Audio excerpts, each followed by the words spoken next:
tendra que cuidar a los hijos de tu hermana, Gruno mi padre. Immédiatement después de que le guet en avion para una vacación familiar, repliqué, entonces puede pagar la hipoteca tu mismo. Cancele su vuelo, el hotel y las factura. Estaba a punto de quedarme dormido cuando mi teléfono móvil vibró a las 6 en punto de la mañana. Al ver el nombre de papa, una sensación de malestar se apoderó de mi estómago. Su la madame inca son solo para charla casual. Dudé brèvement, Lugo contesté. No perdió el tiempo. Immédiatement me preguntó si podía volar a Denver para las vacaciones festiva. Mencionó que todo el grupo estaría allí estaba y que realmente significaría mucho para él. Su voz incluso sonaba más suave de lo habitual. A pesar de que sabía que era mejor no hacerlo, acepté. Organicé un vuelo saliendo de San Diego. Dejé toda mi tarea en la oficina e incluso compré un par de juguetes para los niños. El viaje me costó una cantidad exorbitante, no solo el billete de avión, sino también el coche de alta gama que pensé que necesitaría. A pesar de que papa me dijo que no me preocupara por eso, me gusta estar preparado. Así es como siempre he sido. O tal vez si en quien me convirtieron, la que mantiene todo en funcionamiento. En el momento en que salí de ya, la nieve me golpeó. El tipo de nieve espesa y empapada que te has desear habert quedado en casa. El viaje en Uber a su apartamento se sintió más largo que el viaje en avión. Miré por la ventana medio convencido de que algo saldría mal. Era la misma cal en la que me crié, el mismo edificio, pero ahora parecía más algo que yo estaba financiando que un lugar al que pertenecía. Ellos se quedaron dentro, pero yo me encargué de los gastos, el préstamo hipotecario, la electricidad, internet. Mi hermana no había tenido un trabajo estable en más de un año. Mi padre siempre tenía una razón por la que su fondo de jubilación no alcanzaba. Mientras subía los escalones de la entrada, una parte de mí esperaba que me recibiran amablement. No estoy segura de por qué. Tal vez una sonrisa, tal vez incluso una palabra de agradecimiento. Papa abrió la puerta de golpe, me miró inmediatamente dijo, cuidará de los hijos de tu hermana. No vamos de viaje. Me quedé paralizado, sin abrazo, ni siquiera un saludo adecuado. Entonces apareció mi hermana levando un bolso ilusionado demasiado alegre para alguien que déjà a su hijo atrás. Los dos pequeños y levaban abrigo pisoteando la nieve por todo el suelo. Ella se rió y dijo, no le eché los moco, ni no. Todo estalaron en carcajada. Mamá se rió entre dientes de la cocina como si estuviéramos en una comedia de situación. Ellos pensaron que todo era divertidísimo. Fut entonces cuando finalement tablé. No alcé la voz, no era necesario. Con calma enumeré todo lo que había hecho, cada favor que le hice, cada cargo que cubrí, cada vez que arreglé el desastre crediticio de mi hermana, cada mentira que le dije a mi casero, solo para poder enviar el dinero para la compra. Luego dije lo único que no esperaban, la verdad que había guardado para mí durant mes, el de tal que destrozó por completo su plan. Mi hermana comenzó a gritar. Papa se enfureció y tiró el perchero. Mamá levantó las manos y suplicó como si pudiera deshacer 5 años de haberme utilizado, pero yo había terminado. Me trajeron desde el otro lado del pe esperando que cuidara a los niños mientras ellos se iban de vacaciones. Lo que no se dieron cuenta es que Denver era exactamente el lugar donde necesitaba estar para desmantelar todo su plan. Y eso era solo el primer paso. Lo que pasa con gente como mi familia, siempre pensant que eventuellement te rompra. Mi hermana ya se imaginaba a sí misma tomando café en un balcón con vista a la montana. Mamá probablement había empacado di bufanda y se había olvidado de la ropa interior. Y papa solo quería huir por un tiempo y actuar como si nada fuera su problema. Así que cuando dije que no iba a cuidar a los niños, no creo que ello procesaran. Fut como si su cerebro se hubieran cortocircuitado. Simplement se quedaron allí parpadeando, esperando que dijera que era una broma, pero no lo era. No vain a cuidar Nino, vain a ver cómo se derrumbaba todo.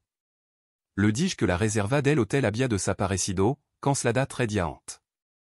Todo el dinero regresó a la tarjeta de crédito que había pagado en silencio para papa hace un mes. Et él no se dio cuenta porque dejó de lire su estados de cuenta a sano. Al principio, mi hermana se rió como si no creyera que hablaba en serio. Lugo abrió la aplicación del resort y todo el color se lo escapó de la cara. Su dedo empezaron a temblar. Mi madre se inclinó detrás de ella, parpadeó varias veces y comenzó a hacer preguntas a las que nadie tenía respuesta. Después de eso, mencioné los billetes de avión. Le dije que las reservas habían sido redirigidas y no habría reembolso porque eso habría sido demasiado fácil. Ya había redirigido el crédito de viaje a una cuenta que abrí mesant a mi nombre, planeando todo esto con anticipación. Mi padre gritó algo sobre que era ilegal. Le recordé que no era ilegal cuando la tarjeta de crédito era mía. Toda esa mejora y gasto premium, y él no había cubierto nada en 12 meses. Toda la propiedad, su comida, la factura mensual del coche de mi hermana, todo estaba a mi cargo. Et él simplement garabateó su nombre y disfrutó de las ventajas. Pero el mejor momento, el que pu sobre la mesa a continuación. No era nada lujoso, solo una nota doblada del banco, una carta amable que decía que los pagos automáticos de la hipoteca se habían detenido. Sin advertencia, sin amenaza, solo un suave recordatorio pidiendo que se volviera a conectar 3 semanas antes. De enviar pago de la casa solo para ver cuánto tardarían en darse cuenta. Respuesta. No lo hicieron. Ahora mi hermana estaba dando vuelta tratando de comunicarse con el resort, probablemente esperando deshacer la cancelación. Mi madre me miró directamente y me preguntó cómo podía ser tan despiadada, especialmente después de todo lo que hicieron por mí. Et esa parte me hizo reír a carcajada. Realmente creyendo que alguna vez habían hecho algo por mí. Entonces sonó el timbre. Todos se congelaron.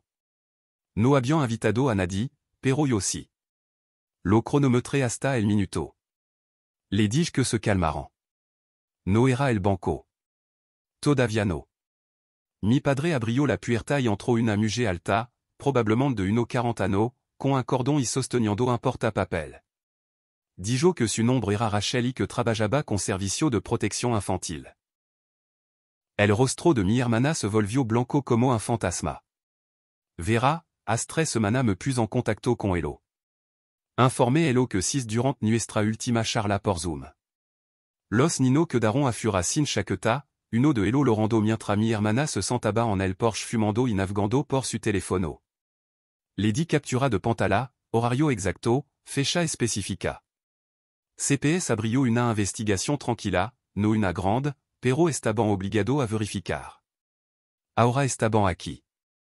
Le di a Rachel una sonrisa amable y dije que solo era el tío que visitaba para la temporada navideña. Le sugerí que echara un vistazo a la nevra, al vivro, a la cocina. Mi hermana no dijo ni una sola palabra. Se quedó allí tiesa sustentando su billete de avión ahora inútil. Fut la primera vez en mucho tiempo que la 6 completamente sin habla y ni siquiera habíamos legado a la mayor parte todavía. Rachel entró con calma y confianza y me aseguré de no decir demasiado.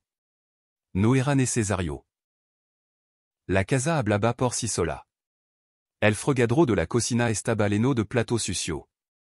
Las encimras estaban cubiertas de botella de refresco vacía. Uno de los niños había untado mantequilla de cacahuete por toda la pared cerca del comedor. Cuando Rachel pidió ver la guardería, simplemente me hizo un lado y la dejé entrar. De repente, mi hermana cambió el guión. Actuó como la madre preocupada. Afirmó que el desorden solo estaba allí porque estaban en medio de empacar. Dijo que siempre deja instrucción completa. Dijo que nunca se iría de viaje sin asegurarse de que los niños estuvieran seguros. Afirmó que yo había aceptado todo. No dije ni una palabra, solo miré a Rachel. Ella preguntó si tenía alguna prueba, algún mensaje de texto o mensaje donde mi hermana confirmara que se suponía que yo debía cuidar a los niños. Saqué mi teléfono y se lo entregué. El mensaje más reciente de mi hermana 2 días antes. Puis elle trae ese shampoo de San Diego. El que trajiste la última vez. Sin mención de cuidar a los niños, sin acuerdo, sin permiso. Solo otro ejemplo de como siempre esperaban que yo hiciera todo gratis. Mi padre dio un paso al frente intentó convertir las cosas en una simple confusión. Afirmó que siempre había intervenido por la familia y que esta situación no era diferente. Mencionó las excusas habituales, problema de dinero, problema de salud, agotamiento emocional, las misma linea que había escuchado demasiada veces. Miré a Rachel y le expliqué con calma que yo había sido quien cubría su préstamo hipotecario, los servicios públicos e incluso la entrega de comestibles. Abrí mi application bancaria y le 2G vers un historial completo. 3 anneaux de transaction, enviando 2 cena de miles cada mes. Ella azintio con la cabeza, anoto nota en su carpeta y se dirigió tranquillamente arriba para ver a los nino que estaban en una de las habitaciones distredo por una tableta y comiendo patata frita. Una vez que estuvo lo suficientemente lejo como para no oír, mi madre finalmente se quebró. Se volvió hacia mí y me preguntó de que se trataba realmente todo esto. Estaba tratando de arruinar a la familia por un rencor. Simplemente me sentía excluida. La miré y le pregunté si alguna vez se le había ocurrido que no me importaba apoyarlo, pero si me importaba que me dieran por sentada, que tal vez no se trataba del dinero. Tal vez era el hecho de que tan pronto como entré por la puerta, me di cuenta de que no estaba invitada a visitar.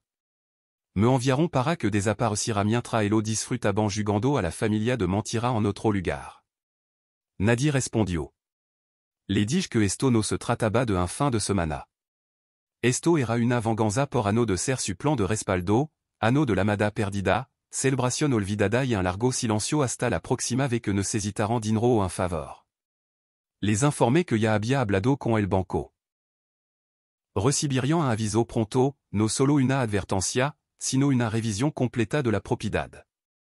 Planeo eliminar mi nombre de los documentos. Si querian conservar la casa, tendrían que calificar por sí mismo. Alerta de spoiler, no elo harían. Dije que el coche que firmé con mi hermana sería recuperado por el prestamista a fin de mes. Ya se había saltado 2 pagos. Simplemente no elo había denunciado hasta ese mismo día. Agregué que a menos que actualizaran la información de facturación de servicios públicos, la electricidad y el gas se cortarían en 7 días. Se quedaron congelados sin habla. Luego dije algo que no había planeado admitir, que esta no era la única casa que había estado pagando. La verdadera razón por la que había venido a Denver era para comprar una propiedad, no la de elo, sino la mía, un condominio en el centro de la ciudad completamente pagado. No se elo dije porque sabía que intentarian convertirlo en otra rama de sanguijula, pero era mieux y me mudé esa misma noche. Un momento después, Rachel volvió a bajar las escaleras con su portapapel. Le dio una lista de cosas que debian corregirse. Il a dit que cette visite était un avertissement, mais qu'il reviendrait et si la situation ne s'était pas améliorée, il ferait face à bien plus que des vacances gâchées. Il est parti. J'ai pris mes bagages et les ai sortis du couloir. Personne n'a essayé de m'arrêter. Personne n'a dit « Attends ». Personne n'a dit « Nous sommes désolés. Nous allons arranger ça ». Après l'explosion, après que le CPS soit sorti par la porte principale et les ait laissés plantés dans le désordre qu'ils avaient créé, je pensais que je ne resterais que 2 nuits. Mon appartement n'était pas encore complètement prêt. Les meubles arriveraient dans 48 heures. Il fallait encore que j'achète de la nourriture, que j'organise l'espace, peut-être que je déballe quelques cartons, mais pour la première fois, je n'ai ressenti aucune pression. Plus tard, quand les choses se sont calmées, j'ai regardé mon père et j'ai dit, donc, je vais rester ici 2 nuits, puis je retournerai à mon condo. Je l'ai dit comme n'importe qui l'aurait fait, sans attitude, sans moquerie, juste une simple déclaration. Il m'a regardé comme si je l'avais giflé. Cette fois, il n'a pas crié, il m'a simplement dit non.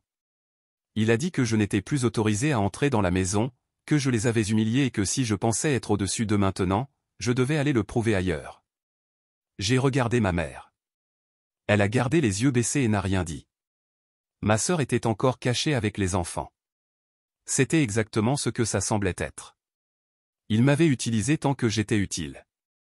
Maintenant que j'avais cessé de jouer le jeu, il n'avait plus besoin de moi. Alors, j'ai hoché la tête. Je ne me suis pas défendu. Je n'ai plus dit un mot.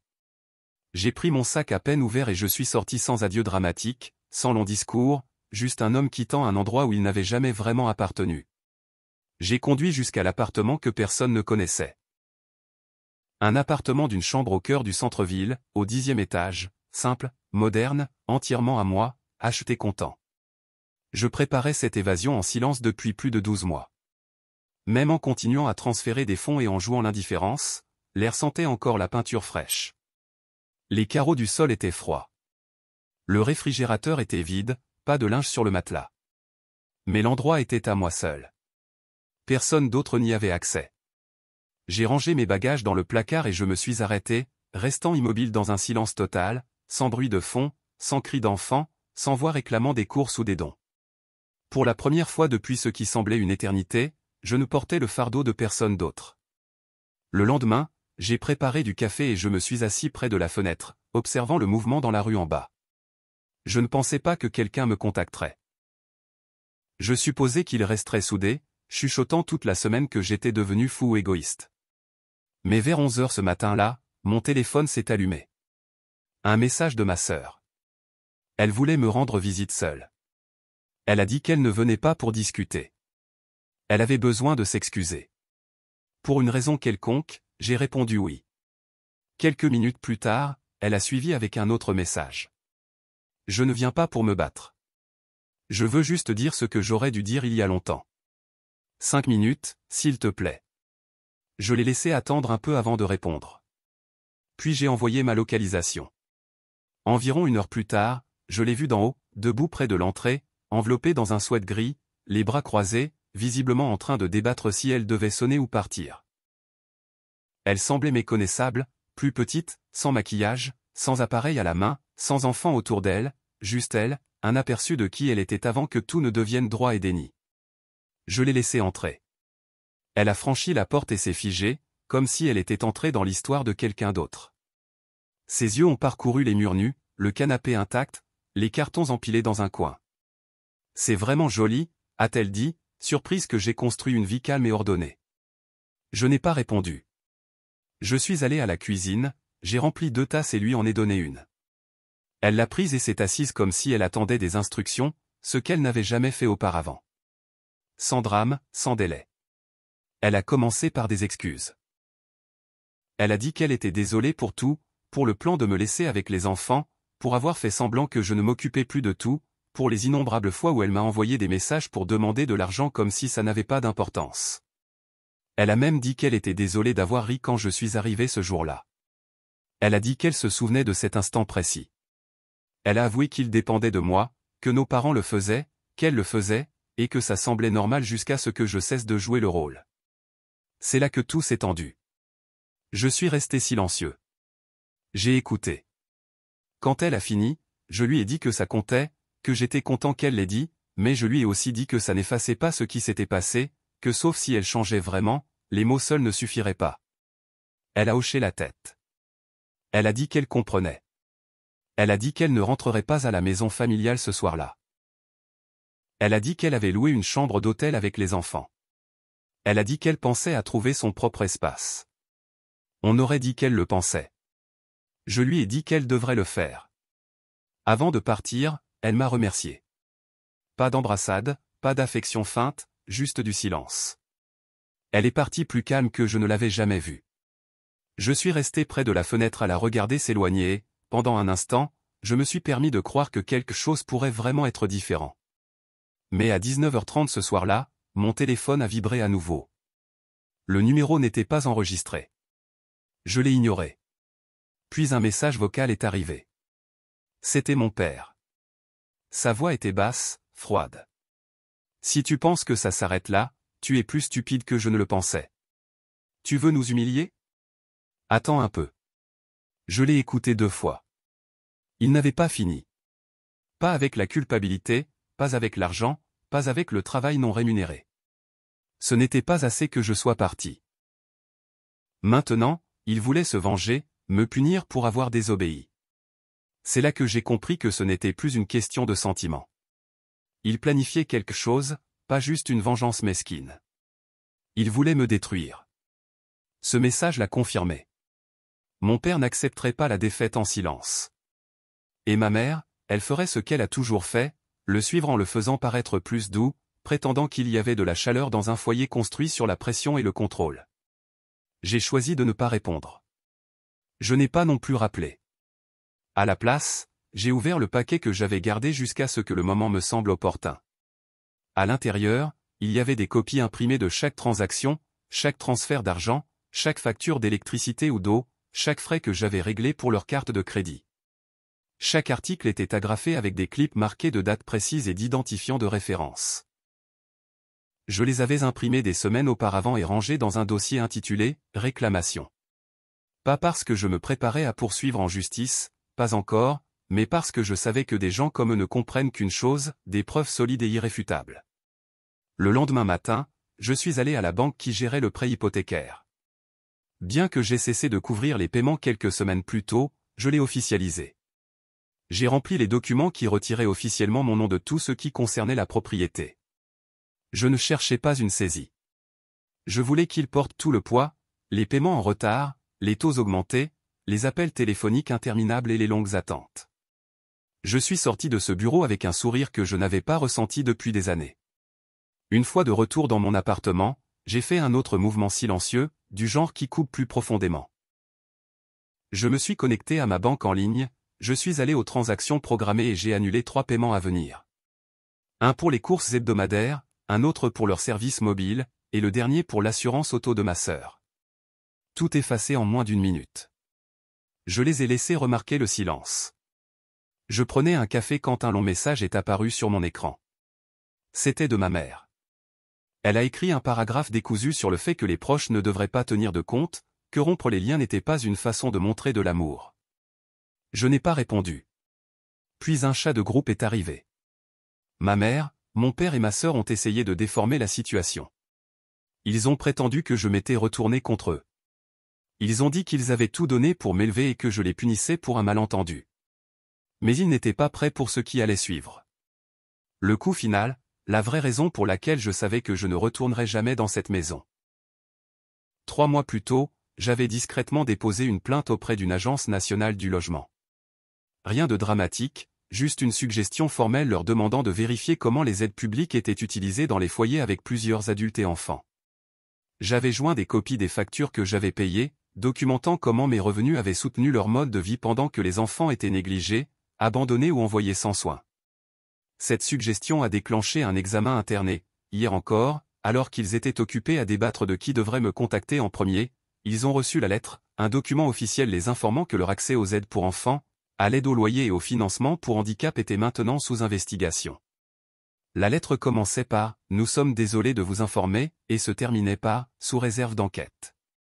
À 22h23 précisément, ma sœur m'a envoyé un texto avec un seul mot. Pourquoi? Je n'ai pas répondu. Ils m'avaient fait venir de l'autre bout du pays pour gérer le désastre qu'ils avaient causé, et tout ce que j'ai fait, c'est leur rendre l'appareil, pièce par pièce. Fin décembre, des jours se sont écoulés sans un mot, sans message, sans appel manqué. Ma sœur s'était complètement tue. Je savais que ce n'était pas la paix, c'était une pause, un répit avant qu'ils ne se regroupent et tentent une autre approche. Je ne les ai pas laissés me déstabiliser. Je déballais les derniers cartons quand on a frappé à ma porte. Ce n'était pas fort, pas violent, juste constant. J'ai ouvert, m'attendant à revoir ma sœur, mais c'était ma mère. Elle était là, avec un gros manteau, les mains enfoncées dans les manches. Ses yeux étaient gonflés et rouges, non pas de détresse, mais de la prise de conscience qu'elle n'avait plus de moyens de manipuler. Elle a demandé si elle pouvait entrer. Je me suis écarté. Elle ne s'est pas assise. Elle n'a pas parlé au début. Elle est restée près de la vitre, regardant les immeubles comme si elle avait besoin de quelque chose d'autre à contempler.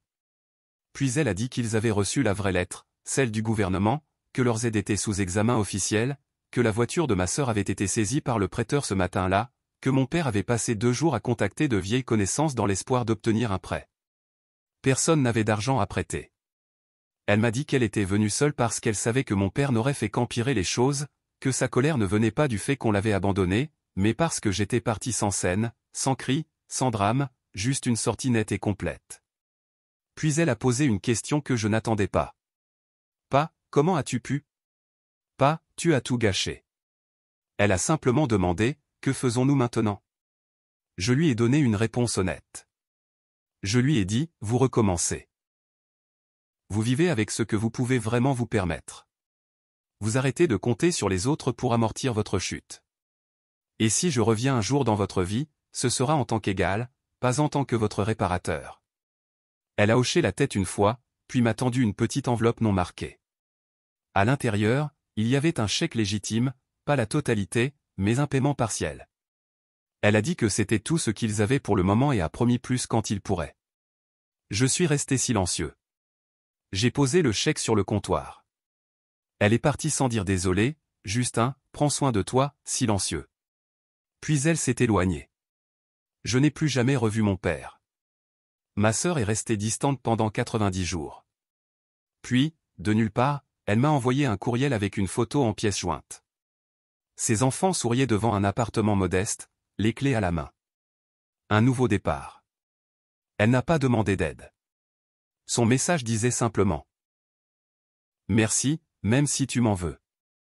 Je n'ai pas répondu immédiatement. J'ai attendu quelques semaines. Puis j'ai répondu avec une photo de l'horizon de la ville depuis ma fenêtre et une phrase sans colère, juste des limites. C'était la fin de l'ancien cycle, le début de quelque chose de plus propre. Certaines personnes n'obtiennent pas de conclusion. Moi, j'ai obtenu de l'espace, et l'espace est souvent plus fort. Petite mise à jour, 30 jours plus tard.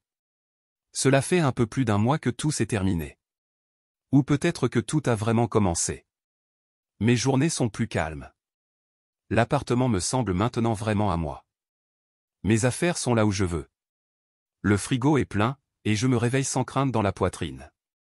La crainte qui surgissait quand leur nom apparaissait sur mon écran. La semaine dernière, une lettre est arrivée sans nom à l'extérieur, juste le mien écrit d'une écriture que j'ai immédiatement reconnue comme celle de ma mère. À l'intérieur, un autre chèque modeste mais constant, accompagné d'un court message, nous faisons de notre mieux. Je n'ai pas encaissé le premier, et je mets celui-ci de côté pour l'instant.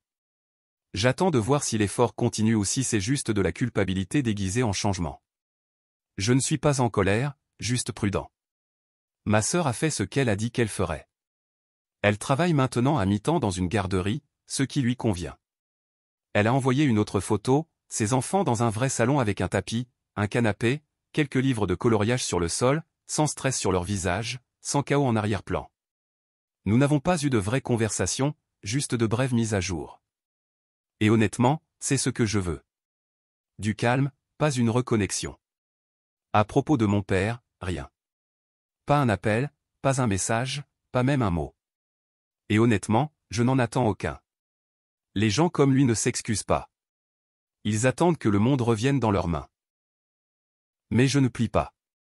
Hier soir, quelque chose d'inhabituel s'est produit. J'ai ri. Pas à cause d'une blague ou de quelque chose en ligne. J'ai juste ri. J'étais assis seul, buvant du thé, regardant la neige tomber depuis la fenêtre du 10e étage, et j'ai ri parce que je n'attendais pas une autre catastrophe. J'étais juste là, tranquille. Et honnêtement, cette tranquillité vaut plus que n'importe quelle excuse.